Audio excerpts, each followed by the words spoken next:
l'équipe, j'espère que vous allez bien. Aujourd'hui on se retrouve pour aborder l'actualité des dernières rumeurs de transfert.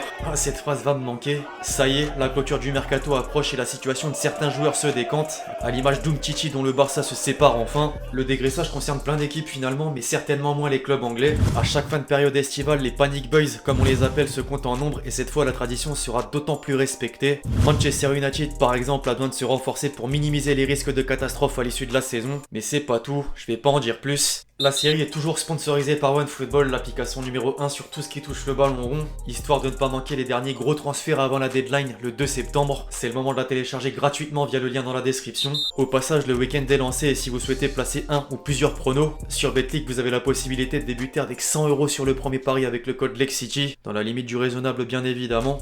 Faites très attention à tous les risques et tant qu'à faire, comme il s'agit du dernier épisode malheureusement, les amis je veux qu'on marque le coup, c'est-à-dire d'atteindre le cap des 7000 likes, je suis sûr que c'est possible. Merci vraiment à tous ceux qui apporteront leur soutien, vous êtes les boss. On entre dans le vif du sujet désormais, l'équipe en France pour commencer aujourd'hui avec le Paris Saint-Germain. La dernière semaine de mercato s'annonce bouillante au sein de la capitale étant donné la déclaration faite par Christophe Galtier en conférence de presse ce vendredi. Je cite: dans les prochains jours ça va bouger, certains sont en instance de départ, d'autres attendent pour nous rejoindre. Nous avons identifié les postes où nous devons nous renforcer, je ne sais pas si on y arrivera. Alors difficile de savoir exactement quels noms vont s'ajouter à l'effectif car plusieurs pistes chaudes patinent ou pire s'éteignent, vous avez bien entendu. D'abord à propos de Skriniar, la direction parisienne venait de transmettre une dernière offre de 60 millions d'euros bonus compris, mais l'Inter l'a repoussé avant que le directeur sportif des Nerazzurri, Beppe Marotta, mette un point final au micro de DAZN. Je cite: je peux dire que le propriétaire du club a exprimé la semaine dernière la volonté de ne pas se faire amadouer par le PSG. Je peux affirmer que Skriniar est un élément important et qu'il restera avec nous. Une option défensive prend l'eau. Offensivement pareil, malgré une proposition de 70 millions d'euros, Manchester City par le biais de Guardiola a indiqué que Bernardo Silva jouera sous ses ordres cette saison.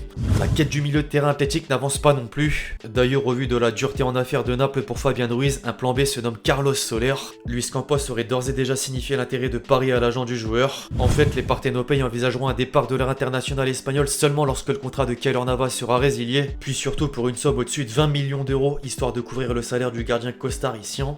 Au rayon des indésirables justement, après le dernier partant en la personne de Dina Ebimbe à Francfort, les prochains départs ne vont pas tarder à apparaître. Herrera est officiellement libéré et s'apprête à rejoindre l'Athletic Bilbao gratuitement.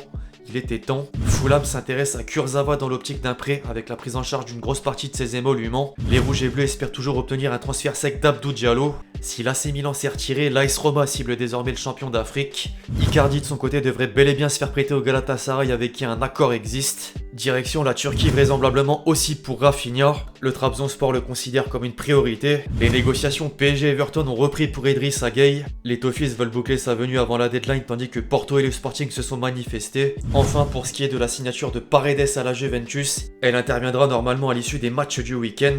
Tiens. Cet été, les Bianconeri ont décidé de miser sur des éléments made in Ligue 1. C'était pressenti et maintenant acté. Milik portera les couleurs blanches et noires pour le nouvel exercice. L'OM a négocié un prépayant d'1 million d'euros assorti d'une option d'achat de 7 millions. Pesant dans la masse salariale depuis 2018, Strootman se voit reprêté par le club phocéen au Genoa, relégué en série B. La prochaine victime entre guillemets pourrait s'appeler Bamba Dieng. Dépité de son traitement, la révélation de l'an passé compte quitter la canebière et les prétendants sont fixés sur le tarif. Les clubs français devront aligner un plus gros montant que les clubs étrangers avec l'envie des dirigeants olympiens de ne pas renforcer la concurrence. Heureusement, en parallèle, Longoria travaille d'arrache-pied pour augmenter les chances de réussite d'Igor Tudor. Après Eric Bailly arrivé en provenance de Manchester United, le technicien croate aimerait un autre défenseur au sein du secteur de la charnière centrale et pourrait avoir gain de cause avec Acerbi. L'axial de 34 ans ne serait pas opposé à dire au revoir à la Lazio.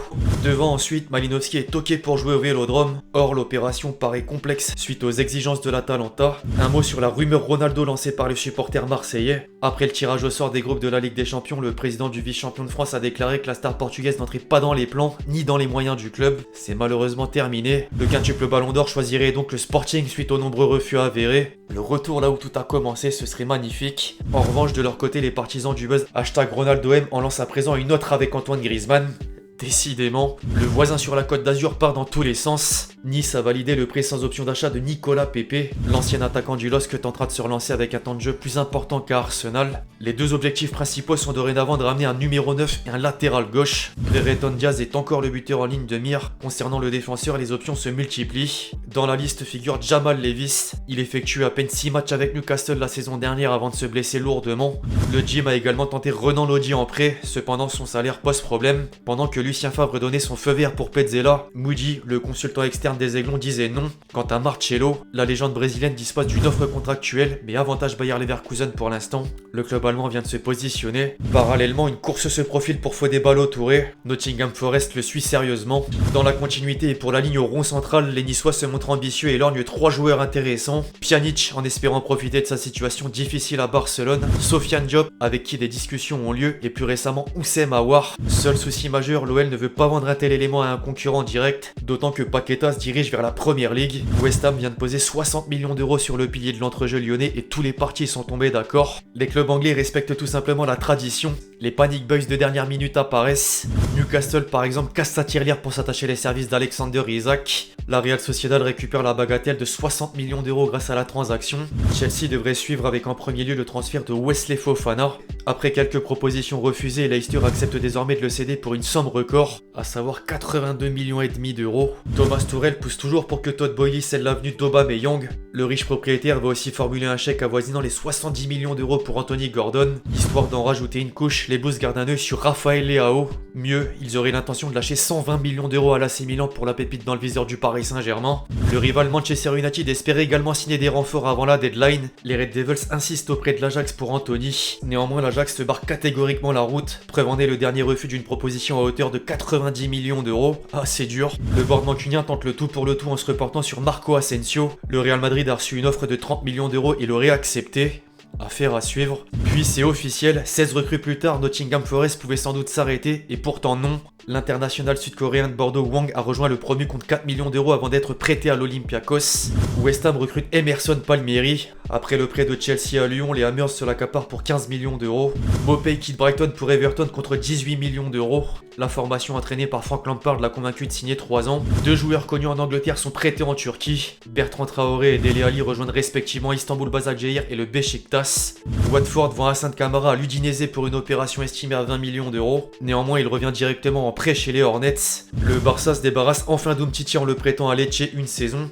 Le stade brestois fait coup double avec Slimani qui débarque gratuitement et Madi Camara, non conservé par Saint-Etienne en Ligue 2. Christopher Julien retrouve la Ligue 1 à son tour mais avec Montpellier. Au rayon des retrouvailles, le FC Séville prête Ronny Lopez à 3. Les stacks qui séparent de Johan Tousgar. L'international tunisien a choisi Ajaccio pour poursuivre sa carrière. Il représente également son pays. Boyata est transféré de l'Hertha Berlin au club Bruges. Le Sparta Prague et Feyenoord se sont entendus pour le transfert de Davydenko contre près de 10 millions d'euros.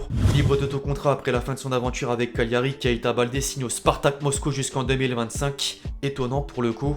Régnier a enfin trouvé un club. Le Real Madrid l'envoie à Riron en prêt sans option d'achat. Enfin une destination plus exotique. Santi Mina voyage en Arabie Saoudite et plus particulièrement à Al-Shabaab. Bref, l'équipe c'est tout pour cette vidéo sur l'actualité des dernières rumeurs de transfert. J'espère que vous l'avez kiffé, je compte sur vous si c'est le cas pour lâcher votre meilleur pouce levé. Donnez-moi vos avis justement sur tout ce qu'on a pu aborder aujourd'hui. D'ici là on se retrouve très vite sur la chaîne pour de nouvelles vidéos. C'était Lexchi. Ciao.